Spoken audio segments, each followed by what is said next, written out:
Au nom du Père, et du Fils, et du Saint-Esprit. La paix soit avec vous. Et avec votre esprit. Quelle joie, quel privilège d'être ici, à la grotte Massabielle, pour faire mémoire, pour célébrer la fidélité de notre Dieu. Il nous donne des signes. Il nous a donné Marie, la femme du oui, pour que nous puissions grandir. Les pèlerins de Corse, les pèlerins d'ailleurs, ceux qui nous suivent par la télévision, nous sommes rassemblés pour célébrer notre Dieu. Nous arrivons ici, chacun avec sa vie, son parcours, ses combats. Combien de personnes sont demandées de prier, de porter des situations parfois heureuses, parfois douloureuses, dans la prière. Nous voulons déposer ici, au pied de Marie, toutes ces intentions, toutes ces situations et ces personnes. L'Église à ce jour fête Thérèse de l'Enfant Jésus, un modèle de simplicité, de sainteté, d'audace, d'authenticité. Rendons grâce à Dieu pour sa sainteté et au début de la célébration, préparons-nous intérieurement. Reconnaissons que nous sommes pécheurs. Reconnaissons que nous avons besoin de la miséricorde de notre Dieu.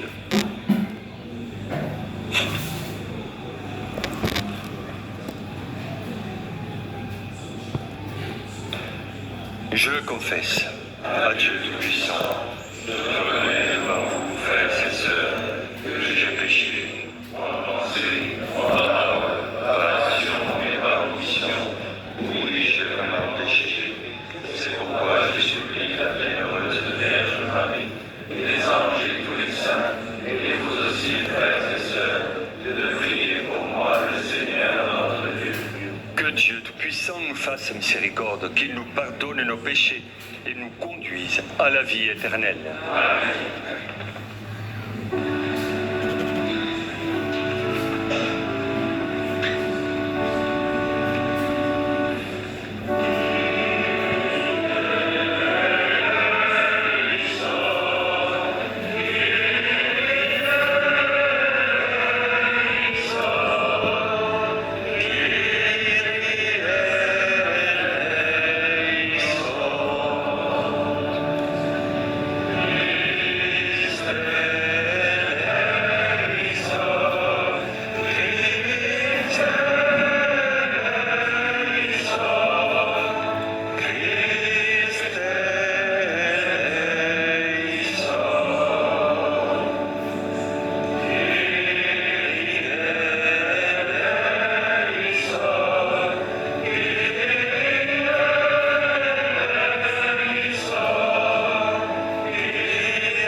Chantons la gloire de Dieu.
Seigneur Dieu, tu ouvres ton royaume aux humbles et aux petits.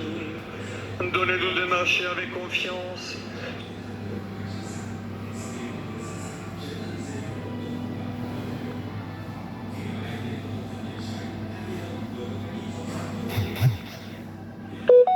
Seigneur Dieu, tu ouvres ton royaume aux humbles et aux petits.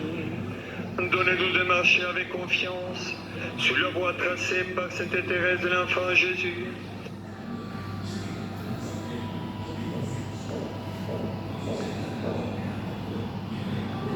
Thérèse de l'Enfant.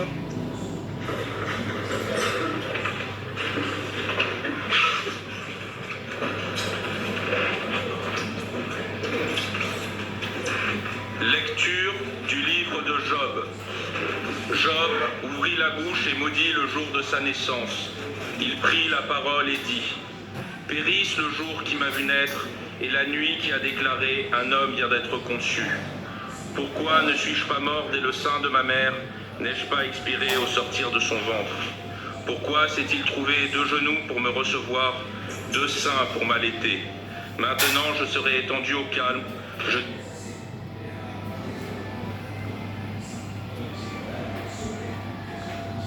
pour m'allaiter. Maintenant je serai étendu au calme, je dormirai d'un sommeil reposant avec les rois et les conseillers de la terre, comme les petits qui n'ont pas vu le jour. Là, au séjour des morts, prend fin l'agitation des méchants. Là, reposent ceux qui sont exténués. Pourquoi Dieu donne-t-il la lumière à un malheureux, la vie à ceux qui sont pleins d'amertume, qui aspirent à la mort sans qu'elle vienne, qui la recherchent plus avidement qu'un trésor? Ils se réjouiraient, ils seraient dans l'allégresse, ils exulteraient s'ils trouvaient le tombeau. Pourquoi Dieu donne-t-il la vie à un homme dont la route est sans issue et qui l'enferme de toutes parts? Parole du Seigneur.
de l'homme est venu pour servir et donner sa vie en rançon pour la multitude. Alléluia.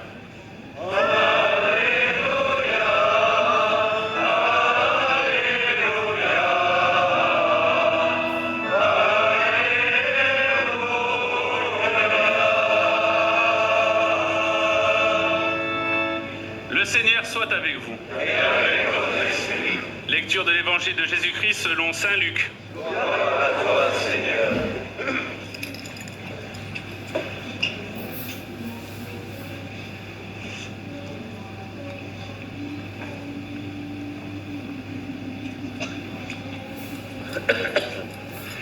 Comme s'accomplissait le temps où il allait être enlevé au ciel, Jésus, le visage déterminé, prit la route de Jérusalem. Il envoya en avant de lui des messagers. Ceux-ci se mirent en route et entrèrent dans un village de Samaritains pour préparer sa venue. Mais on refusa de le recevoir parce qu'il se dirigeait vers Jérusalem. Voyant cela, les disciples Jacques et Jean dirent « Seigneur, veux-tu que nous ordonnions qu'un feu tombe du ciel et les détruise ?» Mais Jésus, se retournant, les réprimanda. Puis ils partirent pour un autre village. Acclamons la parole de Dieu.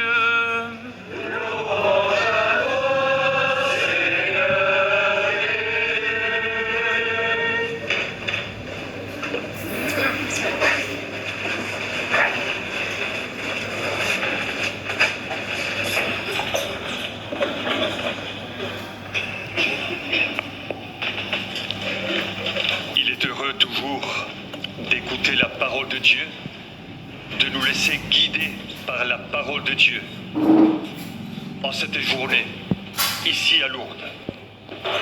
La parole de Dieu, elle est exigeante. Nous avons entendu la première lecture, Job, est sage, injuste, mais il est dans la souffrance. Et nous écoutons des paroles extrêmement dures, choquantes, de la part d'un homme sage et juste. Pourquoi je vis? Pourquoi je ne suis pas mort? Pourquoi, Seigneur, tu me donnes la vie? On voit tout le travail de l'homme dans la souffrance. Il veut disparaître. Il veut que la souffrance s'arrête. Et Job le dit avec des paroles dures, mais des paroles que nous pouvons comprendre très bien. Job est comme nous. Nous arrivons, je vous le disais tout à l'heure, ici devant la grotte, chacun avec sa vie, avec son parcours, avec des joies, avec des peines. Nous sommes là, devant le Seigneur et sous le regard de Marie. Et qu'il est beau pour nous de nous arrêter ici un instant. Nous ne sommes pas là pour faire des grands discours mystiques ou intellectuels. On arrive devant la grotte pour se poser, pour se reposer, pour regarder Marie, pour apprendre et comprendre la vie de Marie. C'est un moment privilégié. On se pose et on dépose devant la grotte notre vie dans l'espérance. Comme Job, peut-être, nous avons perdu des biens, nous avons perdu des affections et nous crions notre souffrance. Le Seigneur n'est pas indifférent, insensible à ce que nous sommes et à ce que nous vivons. Il écoute. Le Seigneur écoute. Alors, même si nous portons des souffrances à l'intérieur, n'hésitons pas à le faire sortir de notre être pour les offrir au Seigneur. Nous avons écouté aussi ce beau texte de Saint Luc. Je vous invite à imaginer l'icône de Saint Jésus comme il est présenté dans l'Évangile. Le visage déterminé. Qu'est-ce qu'il y a derrière cette image? Un visage déterminé. On peut imaginer la force intérieure de Jésus. Il sait où il va. Il va vers Jérusalem. Il va souffrir et il va mourir. Mais ce visage déterminé nous parle. À nous, qui sommes parfois mous, parfois trop fragiles, la force de Jésus nous interpelle, nous stimule pour ne pas sombrer dans la dépression, dans le désespoir. Le visage déterminé. C'est dans les moments des difficultés, des douleurs, que nous devons retrouver la force intérieure qui est à nous, pour aller de l'avant. Non pas pour s'arrêter et pleurer, mais pour aller de l'avant, comme Jésus. Il est intéressant de souligner dans l'évangile